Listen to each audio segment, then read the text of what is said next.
బాబా ఏం పని అగో వచ్చేసిండ్రా. ఇక అబ్బా నేను కూడా ఇంట్లో పనంతా ఏడవాడు తాన్ని వదిలేసి వచ్చిన. టైం అయింది కదా, మీతో ముచ్చట పెట్టాలి కదా, గందుకే మరి షురు చేద్దామా. మరి వార్తలు చెప్పే కంటే ముందు హెడ్లైన్స్ ఏమో వేసుకుంటారట ఇల్లు, గవి చూసేసి రండి.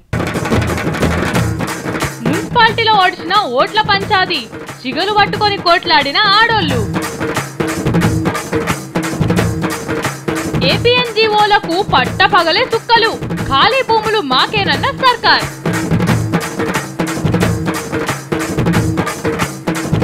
మల్ల సీఎం అయినా మారని చంద్రాలు, మేనిఫెస్టో మీద మన్నుకు యత్నాలు. చట్టాలన్నీ సదిరిన జాడలేని తెలంగాణ, ఆంధ్రోళ్ళ ఏలువాడిలా అక్కరలేని పనులు. ఇంటికి దూరం అవుతున్న హోంమంత్రి సారు, మళ్ళా గాలి మోటార్ ఎక్కుతున్న పెద్ద పులి. గంజాయి వనంలా ఇరికిన తులసి మొక్క, ఎంతకు రమ్మని వేడుకుంటున్న జనం. మున్సిపాలిటీలు కార్పొరేషన్ల ఎన్నికలు జరిగినాయి కదా, మరి ఎవరెవరు మేయర్లు అయినరు, ఎవరెవరు చైర్మన్లు అయినరు, ఏ పార్టీ వాళ్ళు ఎక్కువ గెలిచిండ్రు తెలుసుకోవాలి కదా. మరి చూడండి, తెలంగాణలో మున్సిపాలిటీలు మేయర్లు చైర్మన్లను ఎన్నుకునే పని కూడా పూర్తయింది. ఈ ఎన్నికలల్లో అన్ని పార్టీల కంటే టీఆర్ఎస్ఏ ఎక్కువ జాగలల్లో గెలిచిందనుకోరాదు. ఉత్తర తెలంగాణలో అయితే వేరే పార్టీ ముచ్చటనేదే లేకుండా కారు దూసుకుపోయింది. కరీంనగర్ జిల్లాలో ఉన్న రెండింటికి 2 కార్పొరేషన్లు కారు గుర్తులే గెలుచుకున్నారు. మున్సిపాలిటీలు పెద్ద పంచాయతీలలో కూడా గులాబీ జెండా ఎగిరింది. ఆదిలాబాద్ జిల్లాలో కూడా కారు స్పీడ్తోనే ఉరికింది. ఆదిలాబాదు, మంచిర్యాల, బెల్లంపల్లి, కాకాజ్ నగర్, నిర్మల్ మున్సిపాలిటీలు టీఆర్ఎస్కే వచ్చినాయి. బైంసా మాత్రం పతంగ్ గుర్తులు ఎగిరేసుకుపోయారు. ఇక వరంగల్ జిల్లా పర్కాల, భూపాల్పల్లి, జనగాంలో కూడా గులాబీ జెండా ఎగిరింది. నర్సంపేట నగర పంచాయతీ చైర్మన్ పదవి మాత్రం కాంగ్రెస్ వాళ్ళు గెలుచుకున్నారు. కానీ చూసిర్రా జనగామ చిత్రం, పొన్నాల లక్ష్మయ్యకు ఇంకా దురదృష్టం వదలలేదు. కాంగ్రెస్ కు కౌన్సిలర్ల బలం మంచిగానే ఉన్నా కూడా చైర్మన్ పదవి మాత్రం టీఆర్ఎస్ కే వచ్చింది. ఇక మహబూబ్ నగర్ చైర్మన్ ఎన్నుక వాయిదా పడింది. ఇక ఖమ్మం జిల్లా కొత్తగూడెం, ఇల్లందు చైర్పర్సన్ పదవులు కాంగ్రెస్ కే వచ్చినాయి. సత్తుపల్లి టీడీపీకి పోయింది. ఇక మధురలో ఒక్కొక్కరు నరాలే తెగినట్టు అయింది అనుకోరాదుర్రి, లాస్ట్ కు అక్కడ హంగచ్చి పడ్డది. ఇక టీడీపీ కాంగ్రెస్ వాళ్ళు మాట అనుకొని చెరో 2.5 ఏళ్లు పదవిలు ఉండాలని తీర్మానం చేసుకున్నారు. మహబూబ్ నగర్ జిల్లాలో కాంగ్రెస్ పార్టీ ఆవాసాటింది అనుకోరాదు. మహబూబ్ నగర్, గద్వాల, షాద్ నగర్, కల్వకుర్తి, నాగర్ కర్నూలు చైర్మన్ గిరి చేయి గుర్తులకు వస్తే, ఐజల్నేమో టీఆర్ఎస్, వనపర్తిల టీడీపీ, నారాయణపేటలో బీజేపీ గెలిచింది. నల్గొండ జిల్లాలో అయితే నువ్వా నేనా అన్నట్టే నడిచింది. మొత్తానికైతే ఈ జిల్లాలో చేయి గుర్తులే అందరికన్నా ఎక్కువ గెలుచుకున్నారు. కోదాడ, మిర్యాలగూడెం మున్సిపాలిటీలు, హుజూర్ నగర్, దేవరకొండ నగర పంచాయతీలల్లా కాంగ్రెస్ లీడర్లే చైర్మన్లు అయ్యారు. కానీ భువనగిరి చైర్మన్ పదవి మాత్రం బీజేపీ వాళ్ళు గెలుచుకున్నారు. ఇక కోరం లేక సూర్యాపేట ఎన్నిక వాయిదా పడ్డది. గెలిచిన వాళ్ళ కదా గట్లుంటే చాలా జాగాలలో లొల్లులు బాగానే జరిగినాయి. ఒకళ్ళు నూక్కున్నారు, మీద పడ్డారు. ఇక జనగామల టీఆర్ఎస్ పట్టణ అధ్యక్షుడు ఆత్మహత్యనే చేసుకోబోయిందట. వచ్చిన పదవి కోసం సత్తరయ్యింది, మీ కుటుంబం ఏం కావాలి? ఇక మధురలో ఎర్రజెండా పార్టీ వాళ్లకు, జగన్ పార్టీ వాళ్లకు లొల్లి జరిగింది. ఎవరం తన్నుకునే కాడికి పోయింది. ఇక మన దిక్కు గిట్ల నడిస్తే పక్క రాష్ట్రం ఆంధ్రప్రదేశ్ లో ఇంకా దారుణంగా జరిగినాయట ఎన్నికలు. ఎంపీటీసీని కిడ్నాప్ చేసిందని వైసీపీ ఎమ్మెల్యే అమర్నాథ్ రెడ్డి మీద కేసు కూడా ఫైల్ అయింది. ఇక కొన్ని చోట్ల పోలీసులు గాళ్లకు కాల్పులు కూడా జరిపిర్రట.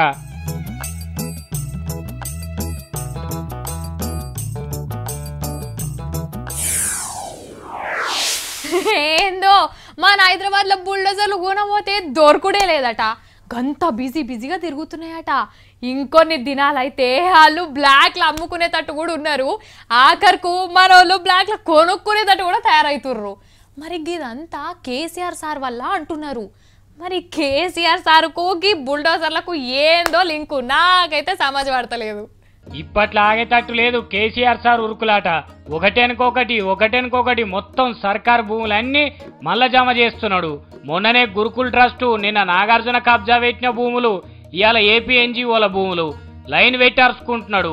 ఏపీ పేరే తెలంగాణలో వినబడొద్దని చెప్పిన సారు వాళ్ళ పేరుతోనున్న భూములు ఇడిచిపెడతాడు.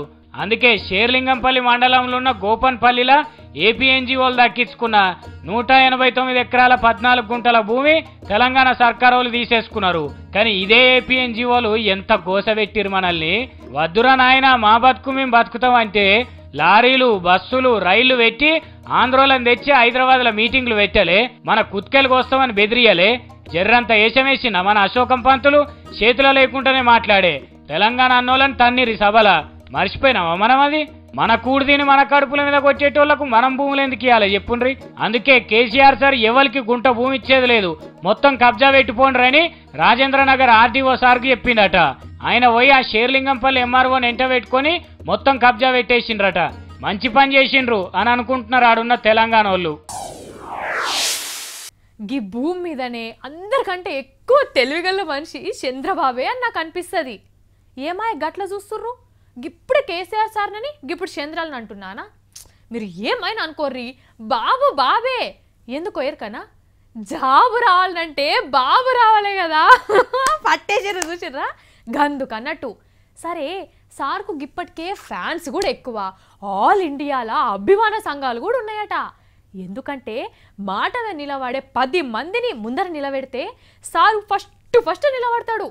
సత్య హరిశ్చంద్రునికి తమ్ముడసుంటాడు అన్నట్టు. మరి సారు పక్క రాష్ట్రానికి సీఎం అయ్యి దగ్గర నెల కాబట్టే మరి సింగపూర్ చేసే ప్లాన్ ఏమైనట్టు? అయిపోయింది. ఏ డ్రామాలు అయితే చూడొద్దు అనుకున్నామో చంద్రాల దగ్గర అవే మళ్ళా చేసి చూపిస్తున్నాడు. వెనకటైన ముఖ్యమంత్రిగా ఉన్నప్పుడు రాష్ట్రం వెలిగిపోతుంది, ఏడుకో వెళ్ళిపోతుందని ఏతులు ఎట్లా చెప్పిండో ఇప్పుడు చెప్పుడు కాదు, చేసి చూపిస్తుండు అవే ఏతులు.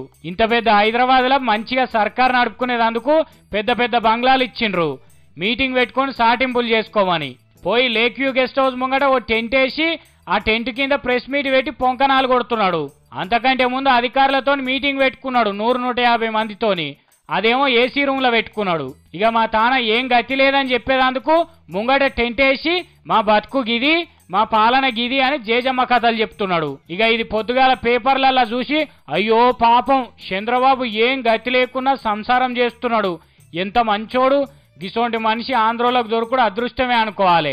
నీ కథగిన వారేస్తే గంత పెద్ద గెస్ట్ హౌస్ లో విలేకరుల మీటింగ్ పెట్టేదందుకు తావులేదా? మారవా చంద్రబాబు? ఇక నువ్వు ఏం చేస్తావు ఇట్లా టెంట్ల కింద మీటింగులు పెట్టి? మా తాన పైసలు లేవని ఓ భ్రమ కల్పించి ఎల్ బ్లాక్ లో ఎక్కడి చెత్త అక్కడనే ఉన్నదని గులుగుతున్నావట కదా. ఇద్దరు చెత్తెత్తటోళ్ళని కూడా పెట్టుకోలేకపోతే.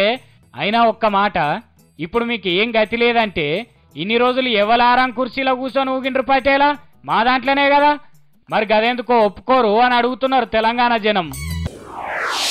నాయనే సారు ఎరకనే కదా మన హోము. ఇప్పుడు సారు పోలీసు వాళ్ళకి అందరికీ పెద్ద. సారు ఏం చెప్తే పోలీసు వాళ్ళు గదే చేయాలన్నట్టు గంత పెద్ద పదవి ఇచ్చిండు మరి మన కేసీఆర్ సారు. గందుకే నరసింహయ్య సారు కూడా పోలీసు వాళ్ళను ఏమో చేయాలనుకుంటుండు.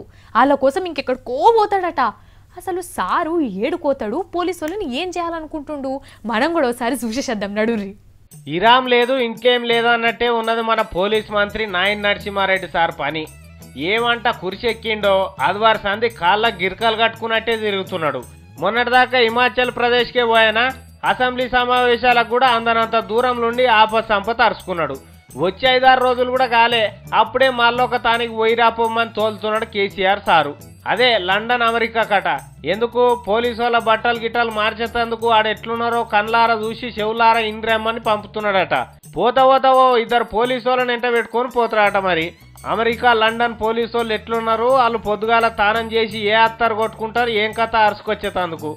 సరే మంచిగానే ఉన్నది కానీ నరసింహ సారు అట్లనే ఇంకొకటి కూడా అరుచుకరా. బయటి దేశాలలో హోంమంత్రి ఎట్లుంటాడు, మన రాష్ట్రంలో ఎట్లుండాలి అనేది కూడా అరుచుకొచ్చి అంటే పోలీస్ శాఖను మార్చినట్టే మీరు కూడా మారిపోవచ్చు. అయితే ఒక్కటి మాత్రం యాదకుంచుకో సారు, మీరు బయట దేశం పోతున్నారు కానీ మిమ్మల్ని చూసి కన్ఫ్యూజ్ కాగల అక్కడ వాళ్ళు. ఎందుకంటే పోలీసు వాళ్ళకున్న సొగసులు అన్నీ ఉన్నాయి మీకు. మంచిగా కోరమీసాలు, 6 అడుగుల పొడుగు, బందోబస్తు శరీరం, అన్ని సుగుణాలు అట్లనే ఉన్నాయి పోలీసు వాళ్ళకు ఉన్నట్టు. కాబట్టి మిమ్మల్ని పోలీస్ పెద్ద బాస్ అనుకోగల. ఓ మంత్రిని అని చెప్పు మరి ఎవరన్నా అడిగితే. మంచి సార్, మరి హ్యాపీ జర్నీ. ఇప్పుడు మీకు ఒక మనిషిని చూపిస్తా. రాగుర్రి గైనా నాకు కూడా 2 నెలల సంధి గననే వాడతలేడు. కానీ చాలా మందికి మాత్రం కలలు వస్తుండట, ఏదేదో మాట్లాడుతుండట, మాయమైపోతుండట. సారు జ్ఞాపకాలు గుర్తొచ్చి ఒక్కొక్కరు గుండెలు బాదుకుంటుర్రు, రోదనాలు పెట్టుకుంటుర్రు. సార్ను ఒక్కపారి సూయించమని నాకు ఉత్తరాలు కూడా రాసిండ్రు. గందుకే వాళ్ళ తరపున సార్కు గి వార్త. గా సార్ ఎవరో ఎరికేనా? ఆగుర్రి, నేనున్నా కదా చూపిస్తా చూడుర్రి. గంజాయి వనంలో తులసి మొక్క ఉంటుందో లేదో తెలియదు గాని కిరణాలు సమైక్యాంధ్ర గంజాయి తోటల మాత్రం తులసి మొక్క అసంటి మనిషి తులసిరెడ్డి ఉన్నాడు. పాపం ఎంత మంచి మనిషి. పొద్దెక్కక ముందుకే సార్ టీవీలకు ఎక్కుతుండే.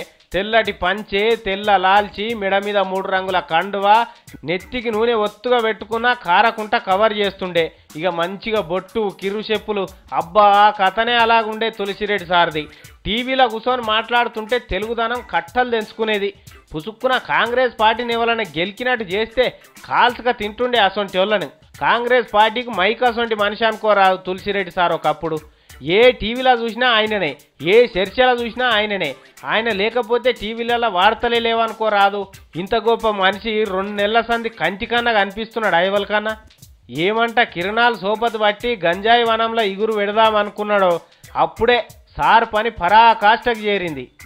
వైఎస్ రాజశేఖర్ రెడ్డి ముఖ్యమంత్రిగా ఉన్నప్పుడు ఆయనను తక్కువ జోకేదా, తక్కువ ఊగిడేదా? రోషయ్య ఉన్నప్పుడు ఆయనకు కూడా అదే తరీకాలో మెయింటైన్ చేసిండు. కిరణాలకు కూడా సేమ్ ఫార్ములా అప్లై చేసిండు కానీ చెట్టు ఎండిపోయింది. అటో ఇటో కాంగ్రెస్ పార్టీలు ఉన్నప్పుడు జర ఇగురు పెట్టిండు. అయ్యా తులసిరెడ్డి సారు, ఎటు పోయినావు రాజా? నువ్వు లేని టీవీలో చర్చలు చూడలేకపోతున్నామ్మా రాజా. నీ అడుగులు వాడని భూమి మీద బువ్వ తినబుద్ధి అయితలేదు సారు. మ్యాటర్ల దమ్ము లేకున్నా అందరిని మెప్పించే నీ మాటకారితనం మళ్ళా ఎప్పుడింటామయ్యా మేము? ప్లీజ్ తులసి, మా మాట ఒక్కసారి మన్నించి టీవీలలోకి రారాదు. నువ్వు గా లత్కోర్ పార్టీలో ఎందుకు చేరినావని ఎవ్వరు అడగరు సారు. నీ మనసు బాధ పెట్టం, కానీ మమ్మలను మాత్రం నీ మాటలతో జర ఖుషి చేయి రాజా. నువ్వు లేక బుల్లితెర మొత్తం చిన్నబోయింది కాబట్టి మా మాట మన్నించి మళ్ళీ మీ దర్శన భాగ్యం కల్పిస్తామని కోరుకుంటున్నారు సార్ మీ అభిమాన సంఘం. ఏమో అనుకున్నా కేసీఆర్ సారుది తెల్వంటే తెల్వే. సారు మెదడు గింత షార్ప్ అని నాకు ఇప్పటిదాకా ఎరకలే. ఏంది నమ్ముతలే? నిజం చెప్తున్నా. అసలు సారు మెదడ్లా ఎన్ని ఆలోచనలు ఉన్నాయనుకుంటారు. అబ్బా ఐడియాలే ఐడియాలు, ఐడియాలే ఐడియాలు. సారు గిట్లనే ముందరకు పోవాలే గాని బంగారు తెలంగాణ ఖాయమైనట్టే పొర్రి. గంతెందుకు వజ్రాల తెలంగాణ కూడా ఖాయమే. కావాలంటే చూడుర్రి. అమ్మో చూసినవా ఆంధ్రోళ్ళ తెలివి ఎట్లుంటుందో. మన అసెంబ్లీలో కూర్చొని చట్టాలు చేస్తుంటారు కదా, అంటే వాళ్ళు మనం నేలుతున్నప్పుడు ఏం చేసిండ్రో ఎరికేనా?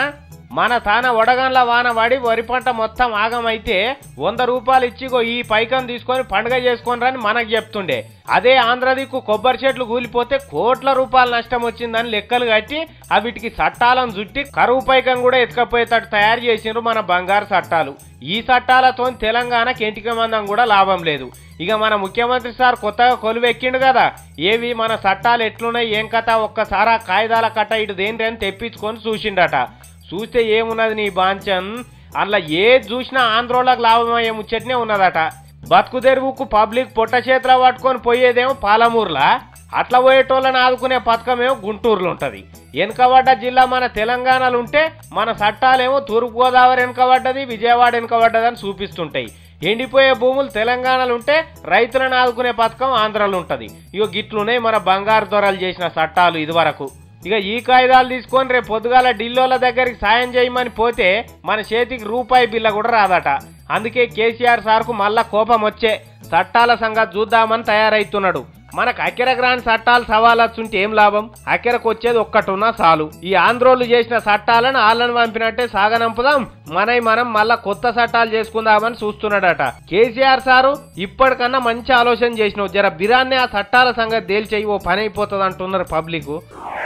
నిన్న రాములమ్మను వల్కరించి వార్తలు అడిగిన ఏం చేసింది మీకు ఎరికే కదా, ఏవో నాటకాలు వేసుకుంటా కూర్చున్నది. మరి ఇవాళ మంగ్లీని పంపించిన ఏం వార్త తెస్తుందో ఏం చెప్తుందో చూద్దాం.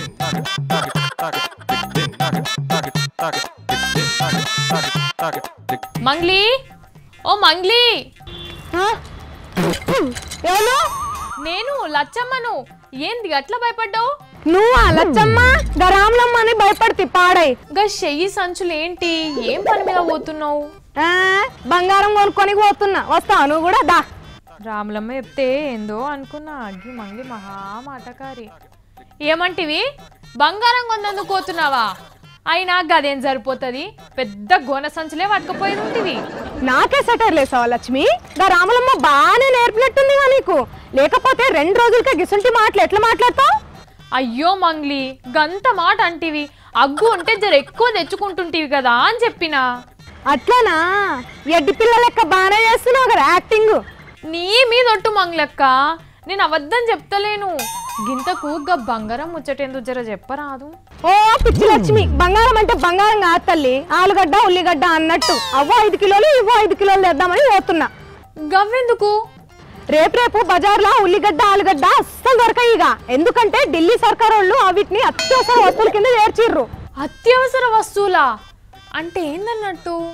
అంటే అవి పిరమైతున్నాయి కదా, అందుకే జర్ర ఎక్కువ తక్కువ చూసుకొని వాడుకోండి అని చెప్తున్నట్లు.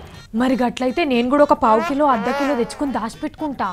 1/2 కిలో 1/2 కిలోనా? నీ తెలివి సల్లగుండా. నేను కూడా అందుకే పోతున్నా లచ్చలు. అవు మంగళక్క, రేటు పెరిగిందంటే ఎవరన్నా తక్కువ తెచ్చుకుంటారు కానీ నీ లెక్క కిలోలు తెస్తారా? అయ్యా ఎర్ర బస్ లక్ష్మి, రేపు ఇంకా పెరుగుతాయని చెప్తానే ఉంటుంది, నువ్వు ఇంకా మళ్ళా అట్లనే మాట్లాడుతుంటివి. జర సంజయ్తట్టు చెప్పరాదు. ఉల్లిగడ్డ లేకుండా కూరలు వండుకుంటామా? 3 రోజులకో పారి ఆలుగడ్డ తినుకుంటుంటామా? నాతోనైతే గానే కాదు, నేనైతే దినాం ఉల్లిగడ్డ తింటనే ఉంటా. మరి అలా 30-40 ఉన్నాయి రేట్లు, రేపు 100 అవుతాయి, అప్పుడేం చేస్తావు? అమ్మా అవును మంగ్లీ, నిజమే. ఇప్పుడు సోయలోకి వచ్చినావు లక్ష్మి, నువ్వు కూడా 2 సంచులు పట్టుకొని నా ఎంటరా పోదాం. నువ్వు ముందుగా పోయిరా, నేను పొద్దుగాల తెచ్చుకుంటా గాని. నీ సక్కదనం ఏడ్చింది, రాత్రికి రాత్రి రేట్లు పెరిగితే కమ్మగా అవుతుంది నీకు. సరే నేను పోతున్నా. మంచిది. అమ్మో చూసిండ్రా, గీ మంగ్లీ తక్కువది కాదు, వార్తలు పట్టుకరా తల్లి అంటే 4 మాటలు చెప్పి మాయ చేసిపోతున్నది. రైతులంటే ఎవలు రాజులు మునగాళ్ళు అంటారు కదా, అంటారు. ఇక మన లీడర్లు అయితే ఎలక్షన్ల టైంలో వాళ్ళను నెత్తి మీద పెట్టుకుంటారు. అన్నదాత అని కూడా పాటలు కూడా వాడుకుంటారు. కానీ ఓట్లు ఒడిచిపోయినాక గా దాతల దిక్కు చూస్తారా? చూసేటోళ్ళు ఉన్నారా? ఇదంతా ఎందుకంటే పాపం గి చూడుండ్రి. దేశం మీద దండయాత్ర చేసి 100 మందిని చంపినోడు తిహార్ జైల్లో కాలు మీద కాలేసుకొని నిద్రపోతుంటాడు. మందిని ముంచి కోట్ల రూపాయలు సంపాదించినోడు అరెస్ట్ అయి బెయిల్ మీద బయటకు వచ్చి దొరలెక్క ఖద్దరు బట్టలు వేసుకొని మందిలో తిరుగుతుంటాడు. అదే 4 అన్నం పెడదామని బ్యాంకులో ఇంత అప్పు తెచ్చి వ్యవసాయం చేసేటోడు మాత్రం ఏడనో పగ్గానికి ఏలాడబడతాడు. ఇగో గిది నడుస్తున్నది మన దేశంలో. పోయిన ఏడాది ఒక్క పారే 11,000 మంది రైతులు ఆత్మహత్య చేసుకున్నారట. అలా మన పుణ్యాత్ములు వెళ్ళిన ఆంధ్రప్రదేశ్ రాష్ట్రం 2వ స్థానంలో నిలబడ్డది. ఇక దీన్ని మించిన దరిద్రం ఇంకేముంటా చెప్పుండ్రి దేశానికి. అసలైతే ఎవడు ఊరేసుకొని చచ్చిపోవాలి? దేశానికి అన్నం పెట్టే రైతును ఆదుకోలేకపోయినోడు ఊరేసుకోవాలి. వాడు ఉన్నా దండగనే ఈ భూమి మీద. కానీ విచిత్రం చూడు, నియత్గా బతుకుదామనుకున్నోడు చచ్చిపోతాడు. బట్టేబాజిగాళ్ళు దొరల లెక్క తిరుగుతుంటారు. గిది తేడా. అప్పుడప్పుడు మన ఇళ్ళల్లో పెద్దోళ్ళు అంటుంటారు చూడు, కలికాలం రా ఇది కలికాలం అని. అగో గదే ఇది కలికాలం అంటే ఇదే అన్నట్టు. ఒక్కసారి ఏమన్నా సముద్రం వచ్చి మీద పడి 100 మంది చచ్చిపోతేనే మనకు బువ్వ తినబుద్ధి కాదు, అయ్యో గట్లాయన అనిపిస్తుంది. అసొంటిది ఒక్కటే ఏడాదిలో 11,000 మంది రైతులు ఆత్మహత్యలు చేసుకొని చచ్చిపోతుంటే ఈ లీడర్లకు నిద్ర ఎట్లా పడుతుండొచ్చు? అన్నా రైతన్నా, నువ్వు ఏం అన్యాయం చేసినావు నీవు కాదే. నువ్వు దేశాన్ని దాగుతున్న అసలైన నికార్సైన మనిషివే. నువ్వు జీవి తీసుకోవద్దు. నిన్ను మోసం చేసేటోడు చావాలే కానీ నువ్వు చచ్చిపోవద్దే. ఒక్క లీడర్ చచ్చిపోతే 10 మంది లీడర్లు తయారవుతారు కానీ ఒక్క రైతు చచ్చిపోతే 10 మంది రైతులు తయారు గారే. నువ్వు ఎప్పటికి బతకాలే. మన పంటలు పచ్చగుండాలి. సరే పంటలు వండతలేవు కదా, ఏదన్నా చేసుకొని బతుకుదాం. నిన్ను నమ్ముకొని నీ ఇంట్లోలే కాదే దేశమంతున్నది. నువ్వు నాగలి పెడితేనే కదనే మా కడుపులకు ముద్దొస్తుంది. జర ఆలోచన చెయ్యే. నీ కోసం కాకుండా మన దేశం కోసం అన్నా నువ్వు బతకాన్నే. గీ మరి ఇయాల్టి ముచ్చట్లు, ఇంట్లో మస్తు పనున్నది, గవి కూడా నేను చేసుకోవాలా. టైం కూడా అయిపోయింది కదా, మళ్ళీ రేపు వస్తా, మంచిగా ముచ్చట పెట్టుకుందాం సరేనా? అప్పటిదాకా చూస్తుండ్రి V6.